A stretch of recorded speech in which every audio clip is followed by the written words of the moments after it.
Well, I think one of like the biggest issues with the stigma of mental illness is that it's seen as different than a physical ailment, and I think that that's wrong. I think that like if you had diabetes, no one would be like you're weak for needing insulin. I think that your brain is wired differently, and you just like you need help. And honestly, to me, I feel like being on meds lets me be myself in a way that I can't be when I'm not on meds. Welcome to Persister with Candace Lowry. I am Candace Lowry. What is a persister? A persister is a little play on words of nevertheless she persisted, but also a woman who has truly broken through that glass ceiling and has really forged a path and a name for herself in whatever business she's in. Persister with Candace Lowry is a CastBox original produced alongside Studio 71. CastBox is the fastest growing, highest rated podcast app on both iOS and Android, where you can find all of your favorite podcasts. You can listen to Persister with Candace Lowry wherever you get your podcasts, but I hope you'll give CastBox a shot because I think it's the best.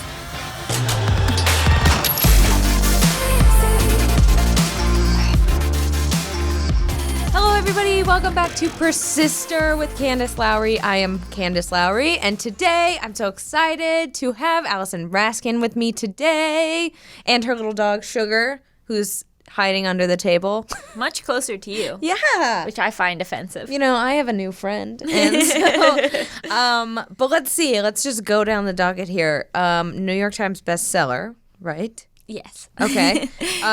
Comedian. Writer of podcast Gossip. Yes. And I feel like I'm missing something. Oh, YouTube phenomenon. All right, a little strong, but I'll allow it. And I guess just overall writer, too. I've been seeing a lot of your work like in Elle that we'll get into. And just I think, too, I would say mental health advocate. Yes. As well. I will strongly stand by that, much more than YouTube phenomenon. Yeah. So I like to start every episode with like a little bit of an icebreaker, kind of just a fun question before we get into the deep stuff.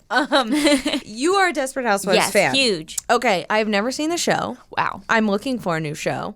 Got to do it. But will I like it? Well, I don't really know you that well. It depends on what kind of stuff you like. Okay. Like, do you watch Jane the Virgin? Yeah. I've watched the whole first season. I haven't finished it, but I liked it a lot. You didn't keep going? No, I binged it on an airplane. Oh, wow. I think that's like the sidetracked. best show on TV. Okay.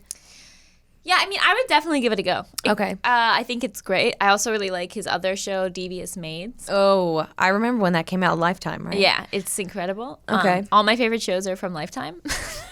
I wish I was kidding. Did you see the Bad Seed remake? No. That just came out. It's like a made-for-TV movie on Lifetime. Oh, I have to. It's trash, but it's great. I'm watching You right now. Oh, I wanted to start that. Okay, so start that. With Penn Badgley? Yeah. Okay. I know this is sacrilege, but for you, based on what you've told me about yourself, I'm going to recommend You over Desperate Housewives. Okay. I've been wanting to see that really badly. I've heard it's like very overdramatic and great. I think it's impeccable. I think it's like, I think for what it's trying to do, it's doing it perfectly. And I also read the book that it's based on. I've read both books that it's based on. And like, I think that the adaptation, like as a writer, I'm like, wow, really great job, everyone. Just handwriting letters to people. Really great job. I'm doing a guerrilla marketing campaign. It's all I talk about with people. So I want to talk a little bit about, leading into that, about the podcast that you wrote. Yes. You were telling me y'all shot one whole season in 9 days. Yeah, so it was a pretty crazy schedule. It was a 12-episode scripted comedic soap opera podcast called Gossip. Please listen to it now. Available everywhere. All episodes are out. And yeah, so I wrote a pilot and I had a pitch and I sold it to Stitcher. And then I got a small writer's room with two wonderful lady writers who helped me take all the episodes, make all the episode outlines. And then I took the outlines to script, which was insane and a lot of words. And then we kind of shot it like a movie. We had all the scripts locked and we had 9 days and we had like 30 actors and we just like plowed through and I play one of the main characters and then I also directed all the episodes. Oh my God. So it was a lot. From like conception to wrapping, how long does that usually take? I think that the writer's room started in November or December, and then we recorded in March. Wow. And then the episodes started dropping. We had to have all the episodes locked by June 14th. Okay. And then, oh my God. Yeah, because So they so all stressful. came out on Stitcher Premium, and then they came out once a week with ads. So how do you find an actor, I guess, a voice actor? Do you look, like when you're auditioning them or looking for them, do you just close your eyes while they're talking? I cast a lot of it, just people I knew, people I'd worked with, people I wanted to work with, and then the rest of the parts, I had a casting director who really helped fill it out. For the bigger parts, we did a lot of offer onlys, and then for some of the other parts, she would just send me auditions, and the auditions are just audio. Wow. So you're just listening to that and just picking through that. Wow. Yeah. Cool. So I know that a lot of our listeners are like younger women that want to be writers or kind of break through into entertainment. And I think it was really nice to hear that you were in a writer's room with women. And Yeah. I rarely hear that. Well, I was the boss, so I was like, I only want women. Because I just saw Halloween. Oh, I haven't seen it. So it's like very female focused, but there wasn't any women writers that I saw. And so I'm wondering like what your advice is to, female writers that feel like still they don't see enough representation and kind of get discouraged by seeing that. I think it's on the shoulders of people who are higher up to hire women. Like I was in a position where I got to pick who I worked with, so I said I only want to work with women. And I think that like that's on women to do, and then also on men to do, and to just like, promote women and hire women and give them that foot in the door so that they can rise up themselves and like keep the cycle going. Yeah. Sorry. It's okay. Are you dying? Yes. Oh my God. Just the you're idea making of me more cry. women writers. I know. Yeah, just making me uncomfortable already. Oh my God. No, but I was listening, I promise. This is going so well right now. Yeah, I mean, I think that's totally true, and that, I think I'm starting to see a little bit of change, as time goes on. But I'm just wondering, like, you're from New York. Mm-hmm. Like, you're not from New York City, though, right? I'm from right outside the city, okay. yeah. So A true suburb. So how do you kind of make this move from growing up in New York and then making it all the way out to Los Angeles and just kind of biting the bullet there? I was really lucky in that I knew what I wanted to do from a young age. From 15 on, I was like, I'm going to be a writer. I still can't believe it's happening. Pretty cool. And so I came out to California, to LA for USC screenwriting program. And so it actually made the transition a lot easier because I came out here when I was 18 and I just never left. Yeah. So my whole adult life has been in LA. Okay. Yeah, I think that helps. Oh, absolutely, yeah. And I just, USC was a great program. I was interning while I was in school, so I got to see the business side of stuff, and I also just got to write a ton. I left USC with 3 features, 2 specs of existing shows, a original pilot. I just got all my shit out. I was able, because your first script isn't going to be your best script. It's going to be something you'll never want to read again. And so to just kind of slog through all of that while I was still in a nice environment with a professor who would give me great notes was very helpful. Yeah, I mean, when you've written multiple books, when I see that someone's written a book, I'm like, how do you make it past 20 pages? It's hard. Yeah, it's really hard. Honestly, both books had very loose outlines, and then we just wrote them just trying to hit a word count. I honestly wish that I could be and the story came to me and it just overflowed, and I had to edit it so much because I went too long. No, it was okay, we're close to 60K words. Let's wrap this up. We are almost done. So when you and Gabby wrote the book together, how much of it was true stories that had happened to you? Well, it's a novel, so technically none of it. Okay. But because I remember I saw an interview, you said something about where you were trying to kiss someone and you were like, does this count as my first kiss? And you were I mean, open. So the characters are loosely based off of the characters that Gabby and I play on our YouTube channel, but they're younger. And it's a YA novel about 2 best friends who separate for the first semester of college and all of their emails and texts back and forth. Mm-hmm. So, to enrich the character, my character goes to USC for college. Her character goes to Emerson for college, where Right. she really went. So, like, a lot of it was pulled from real life. But I think that because we are, in a sense, public figures, people assume that a lot more is versus, like, every novelist pulls from their own life. Right. Do you know what I mean? Yeah. So, my guess is probably, like, about maybe a bit more than what a normal novelist would pull from. So, how did you guys meet? We met doing stand-up in LA. Okay. So, being a female stand-up comedian as well, do you see that there is... My dog is exploring. Oh, it's okay. You can do it. Good girl. Oh, what if she just knocked over all these lights? Just started a fire. So, I feel like you and Gabby are pretty opposite, but it's like opposites attract, you know? And like when I had you guys on at Pop Sugar, and I unfortunately made you drink. Have you had another drink since that day? About 2. That you kind of build these friendships off of one another. And I've found that sometimes when you're friends with people in the same industry as you can kind of get competitive with one another. And it's hard to foster like a healthy relationship with one another. So I'm wondering how you and Gabby have found a way, or any other friend really that's in the same environment as you, where you've kind of put that competition aside and been able to kind of help one another and work with one another. Yeah, I mean, I think that Gabby and I having a healthy relationship is a new thing. I think we finally got through the weeds, or whatever the expression is. There were years of torment and fighting and issues and problems and jealousy and competitiveness and problems. Yeah.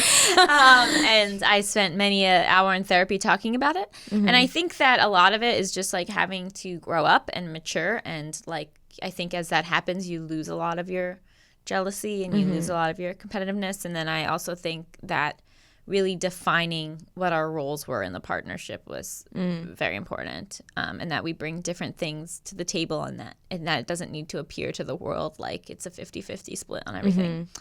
But yeah, I mean, it took a lot of work. I've put by far the most work of any relationship into my relationship with Gabby. And you know what? Was just with her a moment ago, so And you're happy together. yeah. But speaking Went to Cantor's for lunch. Oh, I It love was that lovely. place. Yeah. It's great. But speaking of therapy, I feel like, you have talked a lot about mental health. And recently you wrote an article about gaining weight on antidepressants. Yes. And I thought that very much touched home to me. Because I also feel like I kind of gained weight when I started antidepressants, but you're in this mode of like, okay, do I want to be a couple pounds overweight, or do I literally like want to live? Yeah. You know what I mean? Yeah. So what, when your dad kind of like passed you that note, I mean, what was kind of running through your mind when you saw that? Yeah, so what she's referring to, listeners, is when my dad handed me a Post-it note with what the healthy weight for someone my age and height was, and said I was over it. In his defense, he was correct. I was mad, I was hurt, I was upset. I mean, obviously that wasn't the best way to handle a situation. He understands that now. We're on great terms. He's a wonderful father. But, I came to a breaking point. Like, I came to a point when I was like, I don't want to be at this weight anymore. I'm willing to try a different medication. I was lucky that I have a great psychiatrist who, like, doesn't just fill out a prescription and hand it to me and see me every 6 months. Like, I see my psychiatrist pretty regularly, and especially when I'm changing meds, and we talk about things. We're not just talking about medication and side effects. We're talking, like, she's actually given me, like, a lot more tools than I've gone in regular therapy. And so with her help, I was like, this isn't working for me anymore. I need something else. And so she was like, well, there's another medication that's newer, and it has less side effects. And then we ended up pairing it with another medication. And, it's been a journey. It's like, it would be a lie to say that, like, it didn't change my life in a big way. I've lost about 13 of the 20-something pounds, and I'm still going, you know?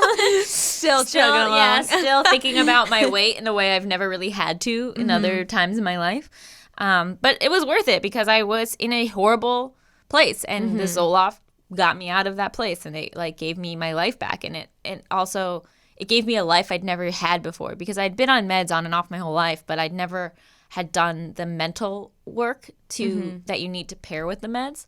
So I could never get to the place I was on with the Zoloft where I was like, I felt at peace in this way that I had never felt before, where I was like, oh my God, this is what other people's brains are like. Yeah. Like the moment when I felt that, I was like, whew, worth it. I know. It's like you finally wake up and you're like, I actually feel things. Like, other than just hating everything. Well, you know what my I mean? issue was feeling too much, like just feeling so anxious, so everything was like so upset, so sad, so like they were so extreme, and like I don't want to be numb. Honestly, I would love to be numb, but like to like level me out so that it wasn't jumping from so high to so low to so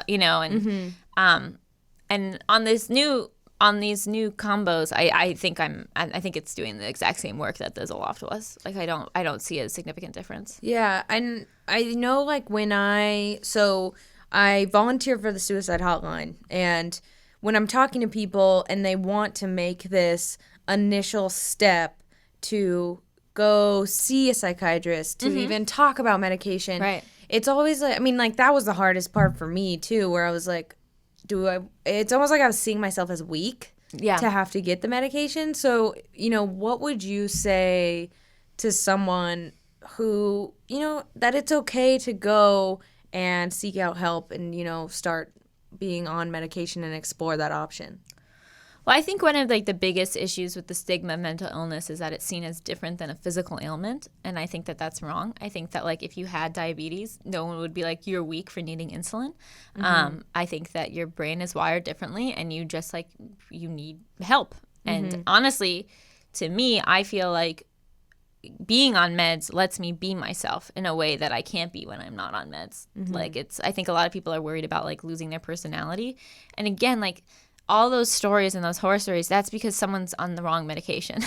Like, it's not like, oh, we have one thing that everyone is on at the same dose and then, like, good luck, Like, there's so many meds. There's so many combinations of meds. There's also pairing it with talk therapy, pairing it with exercise, eating well. Like, you have to make your mental health a priority. And I think that if you view it as a physical ailment that needs help and that you just, like, need medical assistance with, and, like, you lose a lot of that stigma, hopefully. Yeah, I feel like I kind of got my personality back when I got Totally. I was not a good person. But I want to take a little break really quick, but then kind of get back into, moving through mental illness, working with it, and also kind of how it affects your work and how it also becomes part of your work.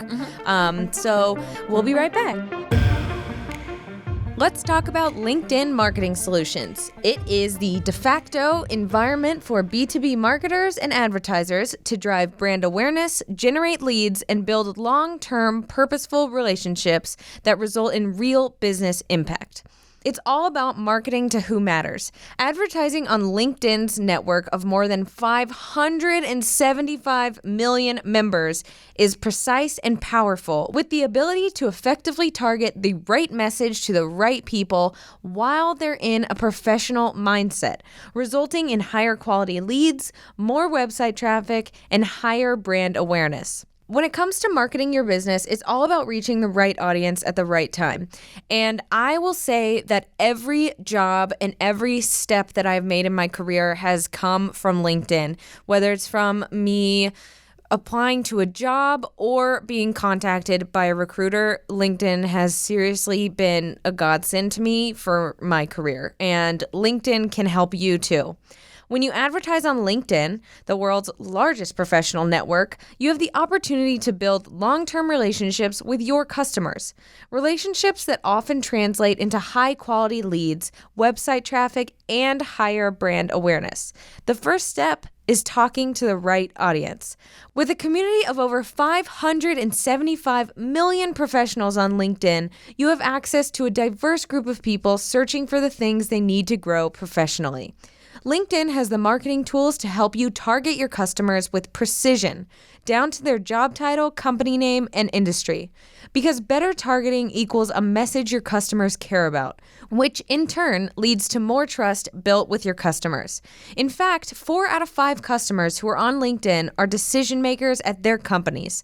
So you're building relationships that really matter. To redeem a free $100 LinkedIn ad credit and launch your first campaign, go to linkedin.com/Candace. That's linkedin.com/Candace for your free $100 ad credit. Terms and conditions apply. Once again, that's linkedin.com/CANDACE. All right, welcome back to Persister. I have Allison with me here. She did not leave. She's still here. I tried. She grabbed me back. I threatened her with sugar. No. But yeah, let's get into a little bit about how mental health has and can affect work. Did you feel like when you have these days where you're struggling, it's harder to work, or you feel like it helps inspire in a way, My mental health deteriorates the quickest when I don't have work. So when I'm bored, or when I feel unfulfilled, or when I'm like panicking that I don't have anything to do, or my career is over, like earlier today. And so that's really when I have to be proactive about like keeping it under control. And right now I'm like kind of in between stuff and like waiting on notes and waiting on a contract. And so like I understand in theory that I have work coming my way, but the day-to-day for like the last couple of weeks has been me not. And so that's when I'm like, here we go, like better not jump off a cliff. and a lot of that is, me having to make a lot of social plans and fill my days, and like even though it's like annoying and like kind of pathetic to feel like I have to like keep reaching out to people who have these full lives while I have nothing going on. I have to do that, because otherwise I know that my mental health will take a really bad turn for the worse. So like even today I was like to Gabby, I was like, what are you doing tomorrow night? Because I have no plans all day and I have to do something at night or I'll lose my mind. And she was like, I guess, okay. And like that's like an embarrassing thing to have to say, like even to your best friend. Like you don't want to admit that like you're just like so bored and you have nothing, and that like is really where I struggle. And I do a lot better when I'm busy and when I feel like my life is full, and it's hard for me not to be working, even though I hate working. I hate it so much. Yeah, I'm glad actually you said that, because I kind of feel that way, where I have this problem where now it's just a Candace therapy session. Please. No, I have this problem where I'm like, I'm too busy. Like, I never get time to relax or to settle down. And then as soon as I have nothing to do, I like start going crazy. And I'm like, am I a loser? Like, I have no friends, like all these things. And it's just like, if I don't stay busy and miserable, like I'm worse. Yeah. I don't know. It's like I can't be alone. And it's something I'm trying to work on, but it's hard. It's really hard. I work from home, but right now I'm just hanging out at home because I'm not really working. And so it's really challenging. And for me, like the OCD and the anxiety, like that's when there's silence and when there's nothing there, that's when they're like, hey, want to hang out? Like, why don't we think about this? Yeah. Your life's over. You don't have a career. You're never gonna work again. And it's like, but I just sold a TV show. It's like, shut up. that contract will never come through. Like, leave me alone. And you got just, lucky. Yeah, like it's just endless. And so I have to like keep it at bay. And like honestly, it was really hard when we had that heat wave, because I was bored and I like couldn't even go for a walk. And so I was like really struggling there, because like just going for a walk is helpful. Just like leaving my home, just like getting out. I live like near a lot of like shops and walkable places, and so I'll just like go do that, and like feeling like I couldn't even do that. Like that's when I'm like, okay, this is when I have to like really be diligent and not let myself like completely fall apart. And I think that the meds are what helps me from doing that. Like the meds, like I still have lows, like I still have high, like it's not like I'm like neutral all the time by any means, but like it keeps me from like completely tumbling.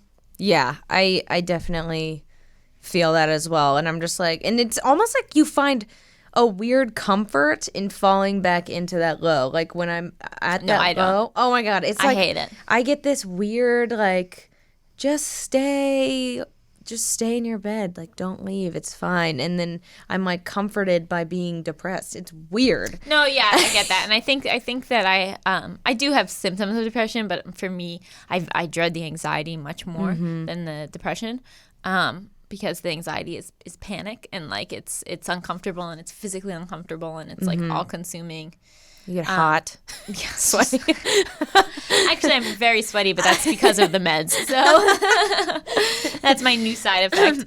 Yeah, it's hard, and it's hard to not feel like this nothing will be my entire life. It's like I get into these places where I'm like, why am I even alive? This is so pointless. Everything is so like I have nothing. Like is this going to be just how I am every day until I die? Like it's, and like you go to those extremes because that's what your anxiety does. Then I'm like, I'm going to die one day. Then I'm like, what happens next? And then I'm just rolling. Well, I'm just like, I'm just going to die in this apartment. I'm never going to leave. I'm never going to have plans again. I'm going to be alone take care forever. of sugar? Like, yeah, I'm like, oh, like thank God I have sugar for something to live for, and so it gets rough. And then what's really interesting is like the outside perspective is like, oh my God, Allison, like you've got so much going on. Yeah. And I'm like, no, I'm painfully bored.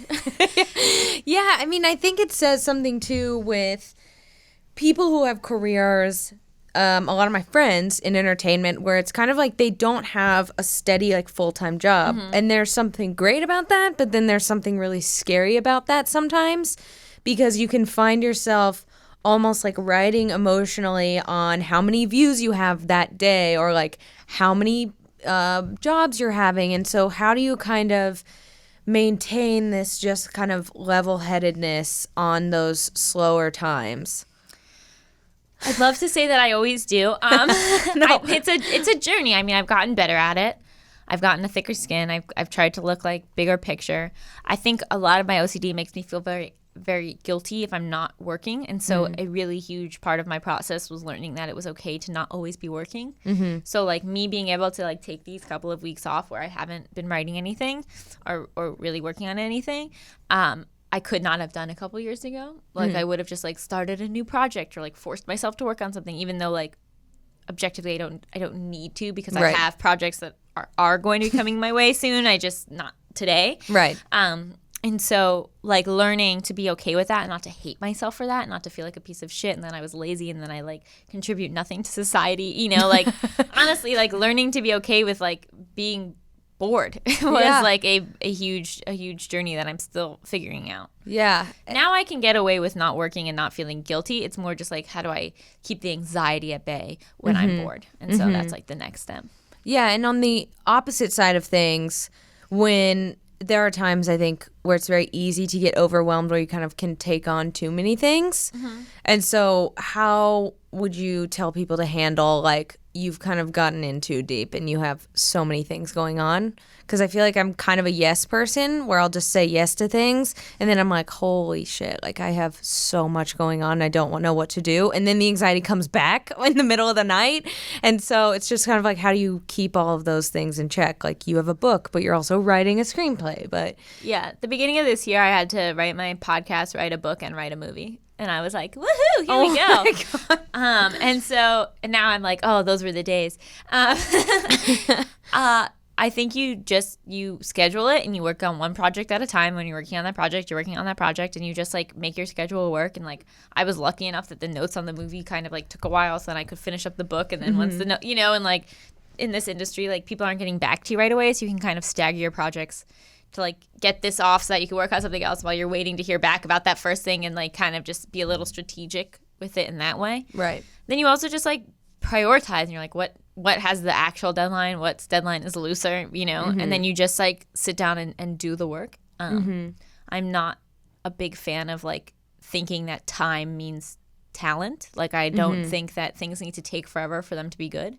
And I think that there's a lot of pressure to feel like if you didn't slave away at something, then it can't possibly be good. And I think that's garbage. Like all my best stuff has come easily to me because it's like good. And you enjoy it. Like, and the things that I toil over and that take longer tend to be worse. So, and that can also just be my process. But I think like you have to just get things done. Yeah. And when what is the first time where you kind of had this moment of like, oh my God, like I can actually be a writer? Like baby Allison is excited right now. When I got hired at BuzzFeed as a writer, I was like, oh my God, because that was the first time I'd ever been paid to write. And that was huge for me. Yeah. It was like, woo, here we go. I know, I'm sure like we've both experienced the same thing where you get something like BuzzFeed and then you decide to leave or it's time to go. You know, like how do you handle that transition? Because I know that, you know, even for me, when I left, I was like, am I leaving something great or am I going to like make my own path? Are there greater things outside of this? I think you have to view yourself as the commodity. Like you are the thing, not the company, not the project, not whatever, because it's like, you know, it's not like we're going to like, it's the 1950s and we're a company man for IBM and we're just going to like work there for 50 years. You know, like this industry, most of the time you're project to project, company to company. And like, you just have to remember that you're the thing and that you can flourish and like do different things in different places and that like no one can take you away from you. And do you find it easy to compare yourself to other people that are doing the same thing? Or like you said, like you're the commodity, you have this, you know, everybody has this unique voice and you kind of get work from being so unique at the same time.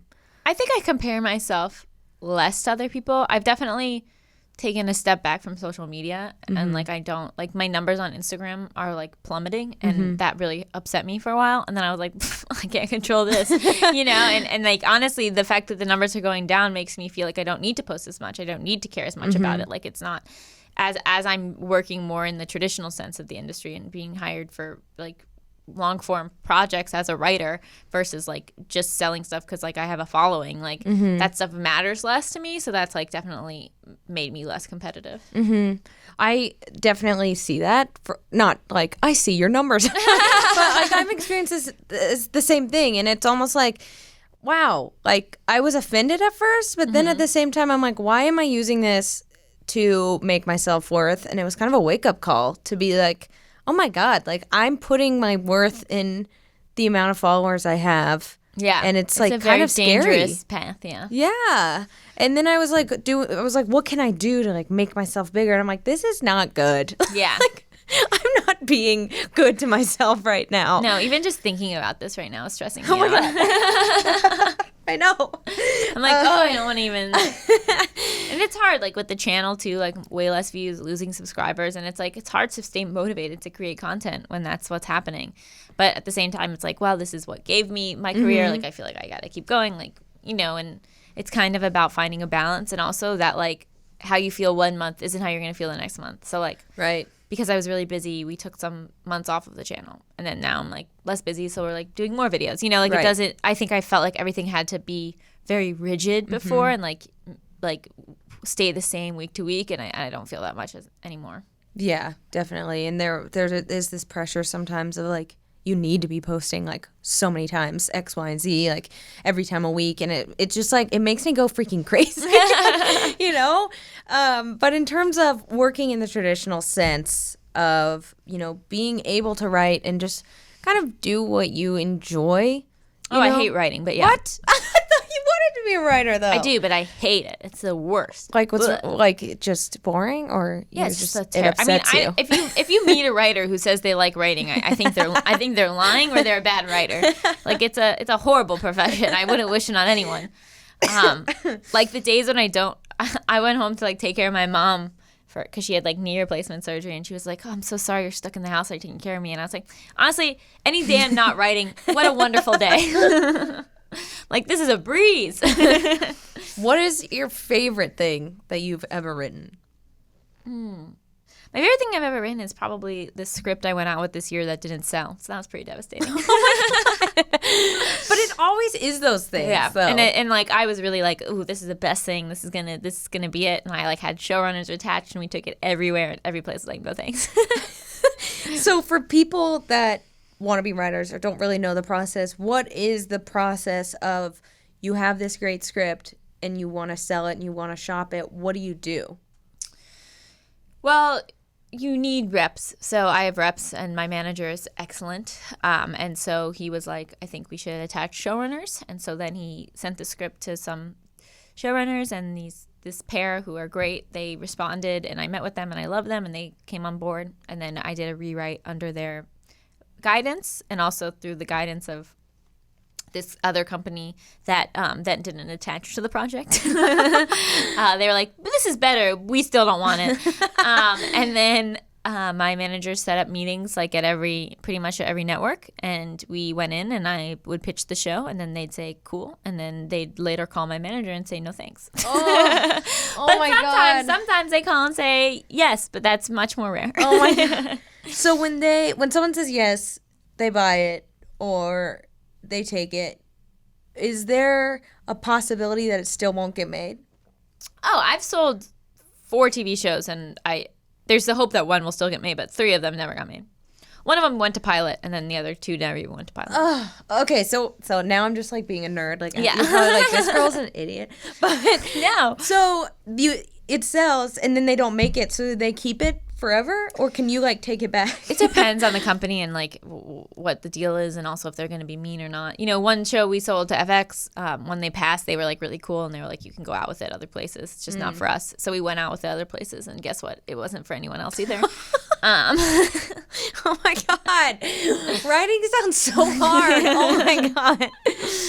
But amazing at the same time. Well, we'll see. But that's what's really drew us to books is like if you sell a book, that book's going to exist. Right. Like in TV, there's like 8 million times that you can get canceled before you even hit the air. Yeah. Like you can literally like, you know, shoot your whole pilot and then they're like, no. Or like there's been cases where they've greenlit a series only to cancel it and then not even air any of the episodes. Ugh. So like until you're frustrating. in front of that TV and your episode is playing, like, you know, don't count your eggs before they hatch. But with books, what's great is like you sell a book and they're like, the book is coming out, so better write it or better edit it, or, you know, and Yeah. so that's been a really cool experience. That's what's so crazy is that I see so many bad shows, Mm-hmm. and I'm like, there has to be a lot better scripts out there. You know what I mean? You know, a lot of things is like who's attached, like is there a celebrity EP, like what's, you know, like what is the team, what's the star power, like it's a lot of things, and it's also like, what does the network want at that moment? Does the network know what they want at that moment? Like, and it's just tough. So moving forward at this point, you know, what do you hope to do? I guess in the next year, few months. Yeah, I mean, I'm hoping I have a show that I have to write a pilot for and a Bible, and I'll have to do that. And then I'm finishing up a movie that I'm writing for a commercial director to make his first feature. So I probably have like I've done 2 drafts of that. I probably have another polish on that. And then hopefully the TV show moves forward. I mean, I'm hoping that Gossip gets a 2nd season. So please listen to it and tweet at Stitcher that you want a 2nd season. You know, I'm hoping to maybe sell a book that's I write by myself. And just whatever is possible, like just keeping my options open and like juggling as many things as I can. And, you know, and then there's things where it's like you have a good meeting with a company and they're like, here's this open writing assignment, you know, based off this article, what would your idea of that be? And then like you write that up and then you're like, ooh, I hope they pay me to write the script. And then they don't, but you know, like it's just, maybe they will, you know, it's like you never know what's going to happen. And you just kind of have to be like not precious and just like, you know, it's never one project. It's like your career. Yeah. Well, I feel like I definitely learned a lot about the process, even in this small amount of time.